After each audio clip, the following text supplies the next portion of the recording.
la verdad que niños, niñas y mujeres han sido a lo largo de la historia objeto, digamos, objeto frente a un patriarcado. Entonces, en momentos fueron costumbres, lamentablemente. Los niños tardaron mucho tiempo en ser sujetos de derecho, digamos. Era el menor que no tomaba decisiones, no importaba lo que decía, ni se creía en su palabra. Así que por eso venimos como atrasadas en esto de ir conquistando derechos y que uno cree, bueno, ya están las leyes, y la verdad que el cambio cultural va a llevar más tiempo. Sentimos, sabemos en la práctica diaria que hay cuestiones que no se han modificado, seguimos encontrándonos con el patriarcado y este abuso de poder, porque el abuso sexual, la violencia de género no dejan de ser abusos de poder, ¿no es cierto?, sobre ellos. Bueno, primero hay que aclarar que siempre que hay una situación de abuso sexual hay violencia, ¿no? Lo que pasa es que la violencia muchas veces es psicológica, entonces tenemos todavía una sociedad y una justicia que sigue buscando, bueno, la marca, si hay secuelas físicas, dónde están las pruebas, lamentablemente, pero bueno, el abuso de poder y la violencia psicológica está siempre, y lo que tienen de terribles, que para mí es la peor violencia de todas, la más extrema, es que se da dentro de un círculo familiar.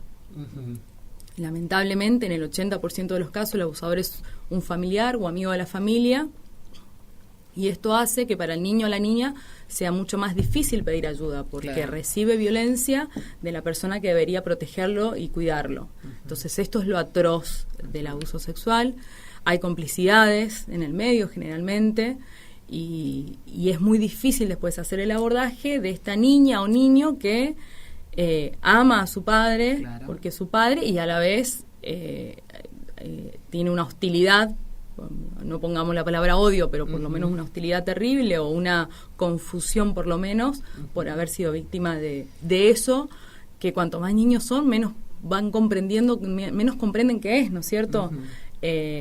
Saben perfectamente que es un daño, lo viven como un daño, pero bueno, es allí donde debemos intervenir los profesionales para explicarles la magnitud, para explicarles que el culpable, siempre el 100% de los culpables son los agresores, y para, bueno, ir ubicándolos en esto que fue una sexualidad que irrumpió fuera de tiempo, porque es el adulto impartiendo una sexualidad en un niño o una niña. Eso es tal vez lo más complejo. Bueno, primero que no cualquier psicóloga puede atender estos casos, ¿no es cierto? No por el hecho solamente de ser psicólogas o psicólogos podemos abordar estos casos. Requieren de una especialización en la temática, porque son, yo siempre digo, recibir a un niño en el consultorio es allí en ese encuentro ser la adulta responsable de ese niño.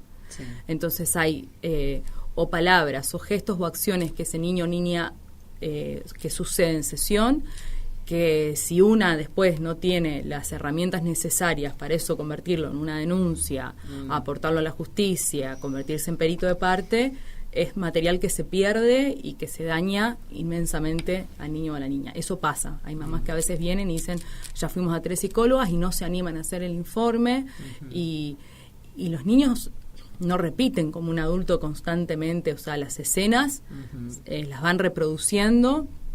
Son muy claros y muy claras las niñas cuando esto sucede.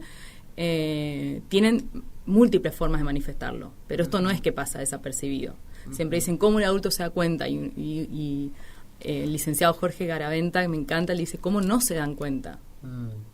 No hay cómo no darse cuenta, porque cuando la escena traumática irrumpe en la constitución de la niñez, el niño cambia. El niño y la niña modifican. Y después, bueno, que hay un montón de síntomas que a uno le tendría que por lo menos llamar un poco la atención. Las especialistas en niños trabajamos con el dibujo y el juego. Es la forma de cómo abordamos la niñez.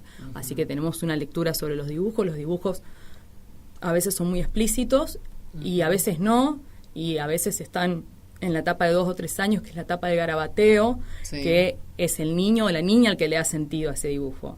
Entonces puede haber tranquilamente 2 dibujos que son rayones, y que un niño me diga, este soy yo con mi familia paseando feliz, y otro que me diga, este es mi papá entrando en mi cuarto.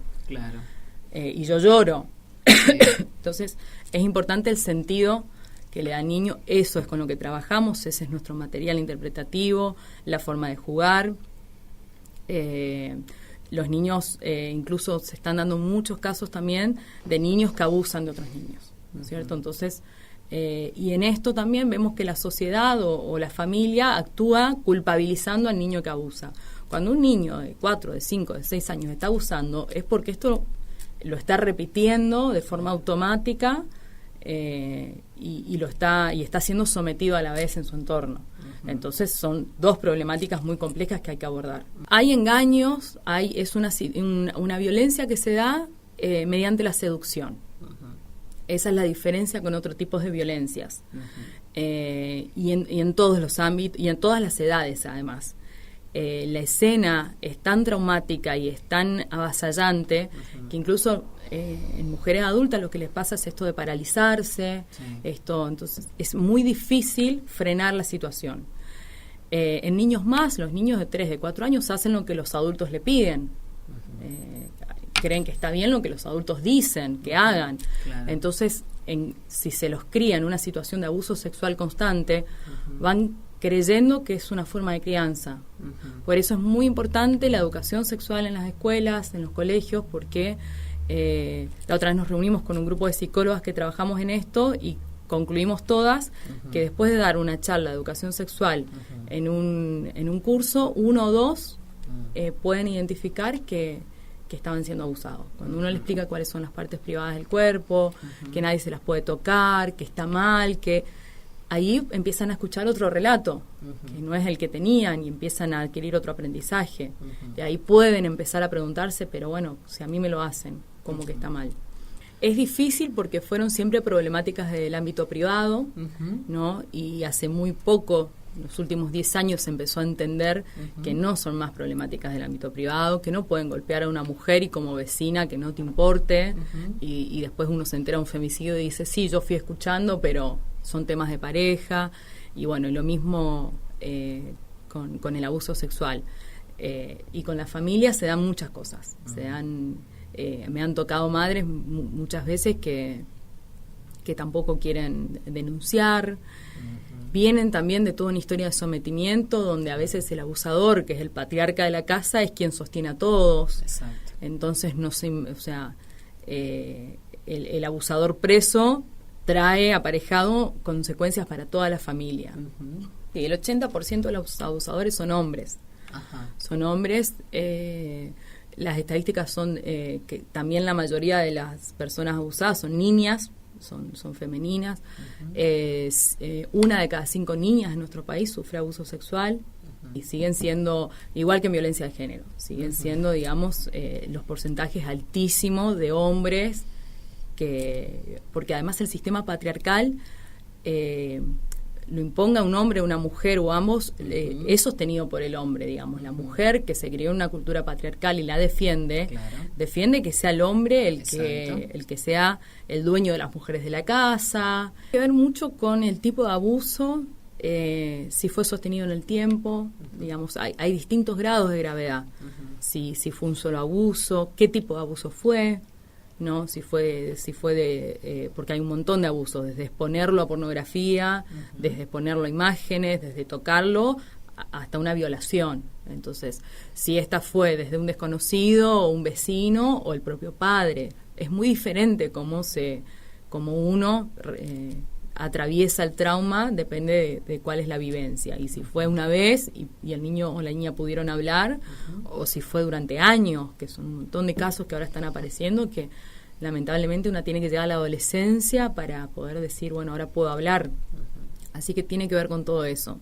Hay autores que dicen que la persona que ha sido abusada es abusada psicológicamente por el resto de su vida, ¿no?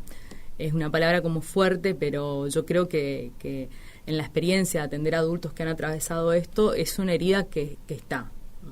Que está, por supuesto que no se olvida, no importa la edad que haya sido, que no se suprime, pero bueno, por supuesto que cuanto más tempranamente se pueda iniciar un tratamiento, es muy importante intervenir desde la parte psicológica e intervenir desde la ley. Claro. Es muy importante. Si hubo allí una mamá, un familiar que cuidó, que creyó en el niño o la niña ante todo, y que denunció al abusador, y el niño o la niña comprendieron enseguida que estaba mal lo que el otro hacía, no una como víctima, eso es reparador, sin dudas. Incluso por eso hay tantas personas adultas que hoy están denunciando, porque terapéuticamente es muy sanador, aunque hayan pasado 20 años, poder hacer justicia, ¿sí?, sobre esto que ha pasado.